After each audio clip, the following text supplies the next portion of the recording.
안녕하세요. 마음챙김입니다. 우리는 제각각 기질을 타고납니다. 기질은 타고날 뿐 좋고 나쁜 것이 없지만 사회적으로 부모나 선생님으로부터 좋다고 판단되어지는 기질은 우리가 고평가하고 그렇지 않은 기질은 상대적으로 부끄럽고 감추어야 되는 것으로 여기며 살았습니다. 저는 어릴 적 그리고 지금도 엄마로부터 고집이 세다는 이야기를 종종 듣습니다. 예전에는 이 말이 저에게 정말 상처였어요. 그런데 말이죠, 여러분. 고집이 센 저는 주도적이고 책임감이 강하고 제 삶의 주인이 되는 것을 몹시 좋아합니다. 그래서 이제 더 이상 엄마로부터 고집이 세다 라는 이야기를 들어도 그 말이 아프지 않게 되었어요. 그저 이 모습이 저의 일부분이라는 것을 알게 되었거든요. 오늘 영상을 끝까지 보시면 이런 생각의 변화를 어떻게 만들어내는지 알게 되실 거예요. 그리고 싫어하던 나의 모습도 사실은 장점이었음을 아시게 될 거예요. 그럼 바로 시작하겠습니다. 우리는 유아기 단계에서 기본적인 행동을 스스로 수행하기 시작하면서 독립성을 추구하게 됩니다. 이때 그 자율성을 존중받고 자라면 자기 자신과 타인으로부터 자발적인 아이라고 인식하게 됩니다. 그런데 이 자율성을 존중받지 못하면 너는 왜 항상 네 맘대로 하려고 하니? 아우, 왜 이렇게 고집이 세니? 이런 말을 듣고 자랐다면 수치심을 가지게 됩니다. 똑같은 기질이더라도 어떻게 평가되었느냐에 따라 아이가 자신을 다르게 받아들입니다. 유치원 단계가 되면 통제권을 가지고 내가 할래! 이러한 주도성을 발달하고 강한 탐구심으로 주변 세계에 영향을 미치고 싶어 합니다. 이때 잘 존중받고 자란 아이들은 뭐든지 해낼 수 있다는 용기와 자신감을 갖게 되는 거죠. 하지만 그렇지 않은 경우는 핀잔 듣고 수용받지 못하고 부모를 힘들게 한다는 죄책감을 느끼게 될 수도 있습니다.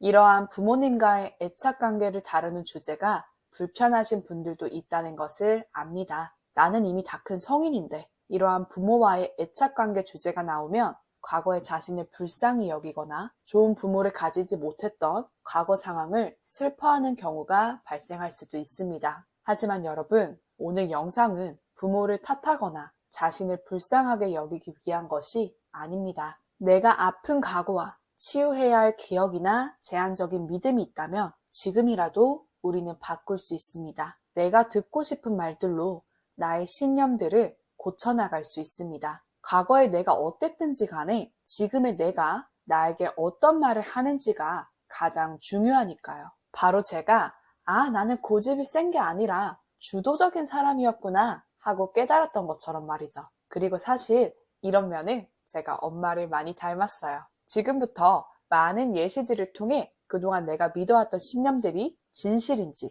하나하나 파헤쳐 보겠습니다. 첫 번째 예시로 나는 이기적이다. 지밖에 모른다. 이런 말들이 당신에게 숨기고 싶은 말들일 수 있습니다. 이 말이 진실일까요? 진실은 자신을 소중히 여기고 챙길 줄 아는 사람이었던 것은 아닐까요? 이기적인 것이 아니라 자신을 소중히 여기는 사람인 것입니다. 그리고 진정으로 자신을 위하고 소중히 여기는 것은 가장 이타적입니다. 사회의 규율과 시선으로부터 나의 원함을 억압하고 억누르는 것은 진정한 이타주의가 아닙니다. 두 번째 예시로 인색하다, 가난해 보인다 또는 가난이 숨기고 싶은 말들일 수 있습니다. 이런 나의 인색한 모습을 들키지 않기 위해 오히려 안 사도 되는 밥을 산다던가 과도한 지출을 할 수도 있어요. 그런데 사실 나는 절약할 줄 알고 소비를 절제할 줄 아는 사람이었던 거죠. 쓸 때 쓸 줄 아는 사람이라는 가치를 가지고 살아갈 수도 있습니다. 세 번째 예시로는 나는 게으르다입니다. 이게 엄청난 나의 단점이라고 생각할 수 있어요. 그런데 게으른 사람들은 되게 효율적인 경우가 많습니다. 혹은 아침잠이 조금 많은 것 뿐인데 매일 아침 깨워주시는 부모님으로부터 게으르다는 소리를 들었을 수 있어요. 아침잠이 많을 뿐 나는 해야 할 일을 책임감 있게 해내는 사람이야 라고 나의 신념을 수정할 수도 있습니다. 그 외에도 나는 소심하다 에서 나는 조심성 있고 신중하다. 나는 공격적이다 에서 나는 추진력 있고 적극적이다. 나는 주의가 산만하다 에서 나는 호기심이 많고 탐구 능력이 있다. 나는 지 맘대로 한다 에서 나는 자율성을 추구한다. 나는 느리고 답답하다 에서 나는 차분하다. 나는 꼼꼼하지 못하다. 에서 나는 임기응변에 강하다. 나는 욕심이 많다. 만족할 줄 모른다. 에서 나는 꿈꾸는 사람이다. 나는 발전이 없는 사람이다. 에서 나는 만족하고 감사할 줄 아는 사람이다. 이렇게 바꿔나가 볼 수 있습니다. 여러분은 어떠신가요? 남들에게 들키고 싶지 않고 거부하고 억눌러 버리고 싶은 자신의 모습이 있으신가요? 그렇다면 직면해 보세요. 어둠인 줄 알았던 나의 모습에서 찬란한 빛을 발견하게 되실 겁니다. 나의 모습을 싫다고 저항하면 할수록 그 성질이 오히려 강화됩니다. 우리는 나의 장점, 단점, 할 것 없이 안아주고 수용해야 해요. 그래야 비로소 변화가 시작됩니다. 일론 머스크의 영상 중에 제가 인상 깊게 본 영상이 있었는데요. 일론 머스크가 이런 말을 하더라고요. 우주선을 화성으로 보내는 생각을 하는 자기가 평범할 줄 아느냐. 나는 남들과 다르다. 그러니까 자기가 트위터에 뭐 이상한 말을 올리거나 하는 것도 당연히 자기는 남들과 다르기 때문에 그럴 수 있는 사람이라고요. 우리는 모두 달라요.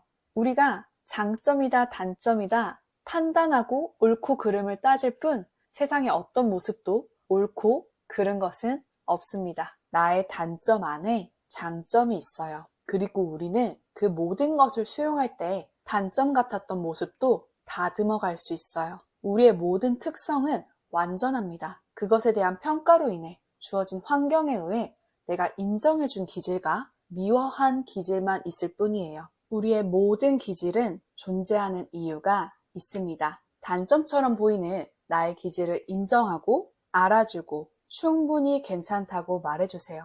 나의 모든 것을 수용할 때 우리의 자존감과 자신감은 급진적으로 상승하게 됩니다. 오늘은 댓글로 나의 단점인 줄 알았던 나의 단점이라고 생각하는 기질을 장점으로 바꿔서 남겨보시면 좋을 것 같습니다. 혹시 자신의 단점이 도저히 장점으로 떠오르지 않는 분이 계시다면 제가 다른 관점의 눈으로 장점을 찾아드리겠습니다. 다른 분들도 함께 해주시면 너무너무 좋고요. 번외로 오늘은 잡담을 좀 하자면 저희 엄마가 제 채널을 너무너무 궁금해 하시는 거예요. 마음챙김은 일기장 같은 공간이라 제 주변 사람 아무에게도 공유하지 않고 지내고 있는데 제가 어떤 내용들을 공유하는지 많이 궁금하셨나 봐요. 그래서 영상 한 개를 틀어드렸더니 너가 맨날 하는 소리구만 하시는 거 있죠? 제가 맨날 하는 소리, 맨날 하는 생각들 여러분과 공유하며 좋은 시간이 되어드리도록 노력하겠습니다. 시청해주신 여러분 감사합니다. 당신은 지금 이대로 충분합니다.